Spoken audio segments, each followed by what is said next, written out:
युद्ध कला के अंतर्गत मनोबल के बारे में, ठीक है? मनोबल का अर्थ हम परिभाषा पहले शुरुआत करते हैं, मनोबल का आपको हम परिचित कर देते हैं। पहले सबसे पहले मित्रों आप मनोबल समझ लीजिए। मतलब ये मनोबल उसी प्रकार आधारित होता है जैसे अगर हम किसी भी कार्य को मन से करते हैं, किसी कार्य को अगर हम करते हैं, अगर उसमें हमारी रुचि होती है, मन लगता है तो ये मानते हैं कि हम अपने मन से उस कार्य को कर रहे हैं। ठीक है? एक हाई मन से, उच्च मन से अगर हम किसी कार्य को पूर्णतया उच्च मनोबल के साथ अगर हम करते हैं, मन के साथ करते हैं, तो जितना हम उसमें मन लगाएँगे, उतने ही उस कार्य की सफलता की गारंटी होती है। ठीक है? तो इसी प्रकार जो है, लड़ाई का मैदान भी होता है। अगर सैनिकों का मनोबल ऊँचा है, सैनिकों में लड़ाकू प्रवृत्ति है, लड़ने का उनका जो है मन ज़्यादा रहता है, तो उस प्रकार लड़ाई में जो है सफलता के चांसेस ज़्यादा होते हैं। ठीक है? चलिए, तो सीधी-सी बात यही है कि मनोबल का जो सीधा अर्थ यही होता है, आप चाहे चाहे जो भी काम करें। हालाँकि हम लोग सैन्य मनोबल जो पढ़ते हैं, सैन्य मनोविज्ञान जो पढ़ते हैं, उसमें का मनोबल सिर्फ़ लड़ाई के मैदान और सुरक्षा व्यवस्था से ही संबंधित है। लेकिन सामान्य अर्थों में अगर हम जो है किसी भी कार्य को पूर्ण मनोबल के साथ करते हैं, तो सफलता के चांसेस उसमें ज़्यादा होते हैं। पढ़ाई मन लगा के करते हैं, तो पढ़ाई में सफलता के चांसेस आपको ज़्यादा मिलेंगे। पढ़ाई के दम पर आप जो करना चाहते हैं, आप कर सकते हैं। तो ऐसे जिस कार्य में आप चाहे पढ़ाई हो गया, लड़ाई हो गया, खेती-बाड़ी जो भी है, जिसमें आप पूर्णतया मनोबल अपना लगा दिए, कोई भी काम होगा उसमें सफलता के चांसेस आपके ज़्यादा मिलेंगे। सफलता की संभावना आपको मतलब सफलता की संभावना की प्रतिशत बढ़ जाती है। हम ये नहीं कह रहे हैं कि मनोबल के साथ आप करेंगे तो पूरा 100% गारंटी है। सफलता की संभावना बढ़ती है मित्रों, ठीक है? चलिए, मनोबल का तात्पर्य है व्यक्ति अथवा समूह की अंतःप्रवाहिनी शक्ति, यानी अंदर से कार्य करने की जो क्षमता होती है, जिसको का आपको करना है, ठीक है? तो वो जो है, जब आपका अंदर जो है वो हो अंतःप्रवाहिनी शक्ति होती है, आपको प्रेरित करती है किसी कार्य को करने के लिए, तो उसमें आपका मन का बल भी कार्य करता है, ठीक है? तो जब मन का बल कार्य करता है तो कार्य की गति, कार्य की सफलता की संभावना, कार्य की गति अपने आप तेज भी हो जाती है और अच्छी रहेगी, ठीक है? चलिए, सीधा मन की शक्ति या सीधा अर्थ इसका क्या होता है? मन का बल, अर्थात एक ऐसी अंतःशक्ति जो व्यक्ति अथवा समूह को नवीन चुनौतियां स्वीकार करने से लेकर कठिन से कठिन समय में भी धैर्य एवं अडिग संकल्प के साथ लक्ष्य की ओर निरंतर बढ़ने के लिए प्रेरित करती है। वही मित्रों मनोबल है। जब मन से आप कार्य करेंगे तो उस कार्य का जो लक्ष्य आपका होगा, कार्य करने का जो उद्देश्य होगा, उधर आपको जो है बढ़ने में सफलता आपको मिलेगी। ठीक है? मनोबल ही आपको उधर की ओर बढ़ने के लिए प्रेरित करता है, लक्ष्य की ओर, ठीक है? यह एक ऐसी मनोदशा होती है जिसमें मृत्यु भय भी व्यक्ति के कर्तव्य पथ से विचलित नहीं कर पाता। मनोबल वीरों की छाती पर परमवीर चक्र, महावीर चक्र एवं वीर चक्र बनकर फजती है। मनोबल बड़ी से बड़ी तोपों, भारी टैंकों तथा शक्तिशाली विध्वंसक बमों से भी अधिक शक्तिशाली है, जिससे हारी हुई सेना भी बाजी जीत जाती है। वो क्या है मित्रों? मनोबल, ठीक है? मन का बल, परिभाषा इसकी देख सकते हैं। कुछ लेखकों ने, कुछ विद्वानों ने इसकी परिभाषा इस प्रकार दी है, जिसको हम इस प्रकार देख सकते हैं। मनोबल, जनरल वाशिंगटन ने क्या कहा है? मनोबल व्यक्ति की वह क्षमता है, वही वाशिंगटन है मित्रों, अमेरिका के प्रथम राष्ट्रपति, जिन्हों की अमेरिका के एक प्रकार से स्वतंत्रता संग्राम सेनानी भी रहे हैं, ठीक है? इसीलिए जनरल शब्द यहाँ जुड़ा हुआ है। मनोबल व्यक्ति की वह क्षमता है जो उसे निर्देशित कार्य को विशेषतः लंबे व जटिल कार्य तन्मयता एवं उत्साह के साथ करने की प्रेरणा देता है। नॉर्मन कोपलैंड ने क्या कहा है? इन्होंने कहा है मनोवैज्ञानिक एक आध्यात्मिक दफा है जो शारीरिक और मानसिक दफा के ऊपर है। इसे नैतिक परिस्थितियों द्वारा भी नियंत्रित नहीं किया जा सकता। अब उपरोक्त परिभाषाओं से यह ज्ञात हो सकता है कि मनोबल किसी भी व्यक्ति का वह आंतरिक बल है जो उसे किसी भी परिस्थिति में कार्य करने के लिए प्रेरित करता है। मित्रों, मनोबल के जो निर्धारित तत्व होते हैं ये 3 रूपों में व्यक्त किए जाते हैं। पहला नंबर है सैनिक का वैयक्तिक मनोबल, सैन्य समूह का मनोबल, सैन्य इकाई का मनोबल, ठीक है? अब सैनिक का वैयक्तिक मनोबल क्या है? सीधे सैनिक के मनोबल को प्रभावित करने वाले तत्व वैयक्तिक मनोबल होते हैं जो कि 2 प्रकार के होते हैं। इसमें पहला कौन सा है? शारीरिक तत्व और मानसिक तत्व। शारीरिक तत्व क्या है? शारीरिक तत्व के जो प्रमुख तत्व होते हैं वे इस प्रकार हैं। सैनिक का अच्छा स्वास्थ्य होना चाहिए भाई, लड़ाई के मैदान में चुस्त दुरुस्त मजबूत गठीला शरीर होना चाहिए, है ना। शारीरिक कदकाठी भी मजबूत होनी चाहिए। स्वस्थ शरीर में ही स्वस्थ मन का निवास होता है, ये भी सही है। संतुलित आहार, उचित व्यायाम, आवश्यक नींद, युद्ध करने का अभ्यास आदि जो है सैनिक के अंदर होना चाहिए। मानसिक तत्व इसके निम्न प्रमुख तत्व होते हैं। निर्धारित लक्ष्य, ये मन से होता है, ठीक है, जो कि अस्पष्ट निर्णय हेतु अस्पष्ट लक्ष्य, यानी क्या प्राप्त करना है उसमें लीपापोती नहीं, अस्पष्ट लक्ष्य होना चाहिए। लक्ष्य स्पष्ट एवं पवित्र होना।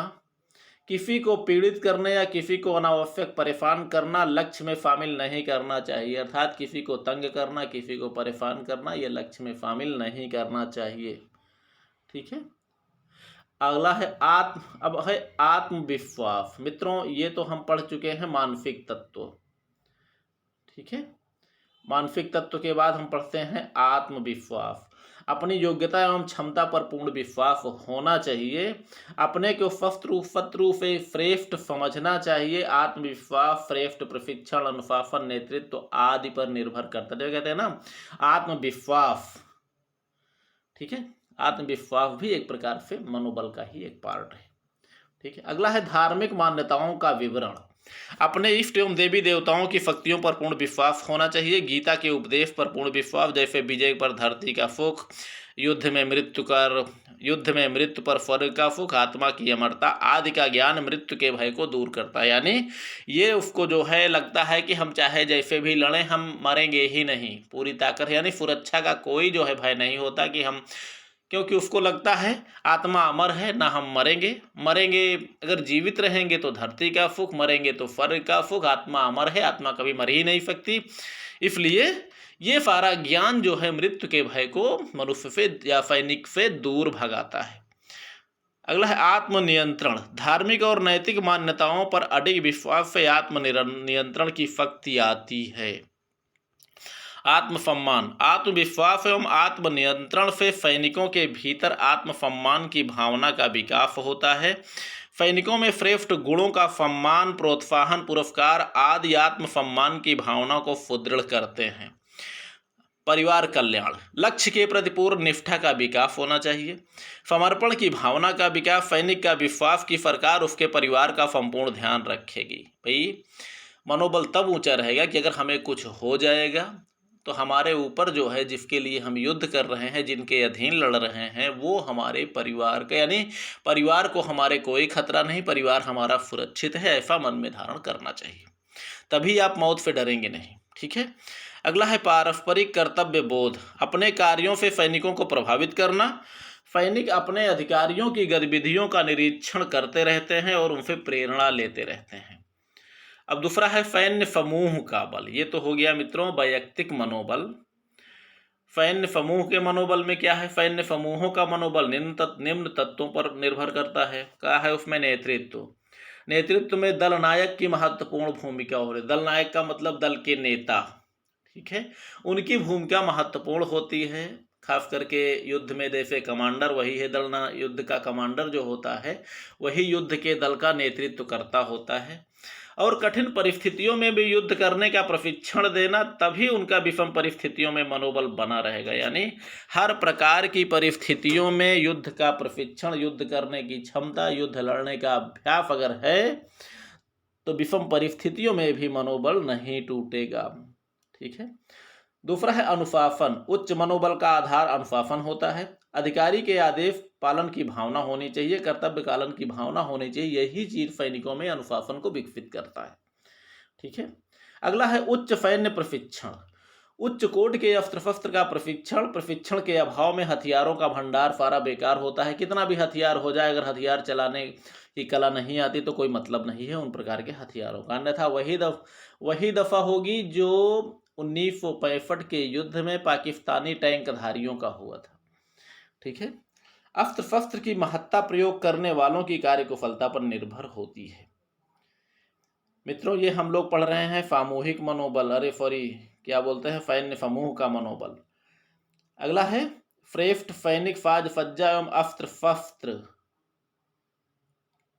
उच्च एवं फ्रेफ्ट हथियार से सेना का मनोबल उच्च बना रहता है, यानी किसी प्रकार का जब डर नहीं रहता कि हम कमज़ोर हैं, सैनिक दृष्टि से कमज़ोर हैं कि हथियारों की दृष्टि से कमज़ोर हैं। जब हमारे अंदर कमज़ोरी ही नहीं रहेगी तो हमारा मनोबल गिरेगा ही नहीं। ठीक है। अगला है उत्तम प्रबंध, सेनाओं की आवश्यकताओं की पूर्ति सेना में मनोबल को उच्च बनाए रखता है। भाई ज़रूरत पड़ने पर जिस समय जिन चीज़ की आवश्यकता हो, हर चीज़ें सैनिकों को जब मिलती ही रहेगी तो सैनिकों के मनोबल या मन में भयभीत होने की ज़रूरत ही नहीं रहेगी, जिससे उनका मनोबल बराबर बना रहेगा। सक्षम आसूचना व्यवस्था, युद्ध काल में शत्रु द्वारा फैलाए जा रहे दुष्प्रचार व अफवाह से सैनिकों के मनोबल पर प्रभाव पड़ता है। समय समय पर इन अफवाहों एवं दुष्प्रचारों से सैनिकों को अवगत कराना चाहिए, यानी सबको सैनिकों को बताना चाहिए कि कभी भी आपके सामने ऐसी परिस्थिति आ सकती है या सेना में इस प्रकार दुष्प्रचार भी फैलाया जा सकता है, इसलिए आप अपने मनोबल को आप गिरने मत दीजिएगा, क्योंकि दुष्प्रचार भ्रामक भी हो सकते हैं, सत्य भी हो सकते हैं, लेकिन भ्रामक होने की संभावना ज़्यादा होती है। ठीक है। इसलिए इसके लिए भी आपको सावधान रहना होगा कि कभी भी ऐसी भी हो सकता है कि आपके प्रियजनों के मृत्यु की समाचार, मृत्यु का समाचार आ जाए, आपके सैन्यों क्या बोलते हैं सेनापति के मृत्यु का समाचार आ जाए, आपके जो है पराजय की सूचना आ जाए। ठीक है। तो ये चीज़ें आप जो है हर चीज़, इन सभी परिस्थितियों को झेलने के लिए सैनिक हमेशा तैयार रहेंगे, इसके लिए पहले से ही तैयारी बना कर रखी जाती है। ठीक है। पुरस्कार एवं मनोरोपण, उत्कृष्ट कार्य करने वाले की प्रशंसा करना। पुरस्कार देने से अन्य सैनिकों का मनोबल बढ़ जाता है, अन्य सैनिकों को प्रेरणा मिलती है। इससे पुरस्कृत होने से सभी जो है प्रयास करेंगे कि हम भी पुरस्कृत हो जाएं। अगला है सैन्य इकाई का मनोबल। सैन्य इकाई का मनोबल निम्न तत्वों पर आधारित होता है। पहला नंबर, दल भावना, अपने दल के प्रति गर्व महसूस करना, अपनी सैन्य इकाई के सम्मान के लिए कुछ भी करने की क्षमता आ जाती है। ठीक है। मिलजुल कर कार्य करने की भावना को प्रोत्साहन मिलता है, व्यक्तिगत सहयोग की भावना आ जाती है। ठीक है। ये दल भावना से। अगला है सफलता की परंपरा। अब मित्रों, यहाँ पर जो दल सैन्य इकाई का मनोबल है, तो अपनी इकाई को इस प्रकार जो है बना के रखना है, जैसे कहते हैं ना, ये राजपूत सेना है, राजपूत बटालियन है, यादव बटालियन है, ये ठाकुर बटालियन है, ये ब्राह्मण बटालियन है। जहाँ पर ये चीज़ें आ जाती हैं, इकाइयों वाली बात आ जाती है, तो ये निर्भर करता है कि वहाँ पर प्रत्येक सैनिक के अंदर रहता है कि हमारी इकाई का मनोबल, हमारी इकाई के कार्य हर समय आसमान छूते रहें। इनका मतलब एक प्रकार से इनकी प्रशंसा हमेशा होती रहे, अपने को श्रेष्ठ बना कर रखें, ये इनके अंदर भावना होती है। तो इसीलिए इनके अंदर बहुत सारी चीज़ें, ये खुद भी अपने इकाई को ऊंचा बनाने के लिए खुद भी इनके अंदर बहुत सारी भावनाएं आ जाती हैं, इनका मनोबल स्वयं भी ऊंचा रहेगा।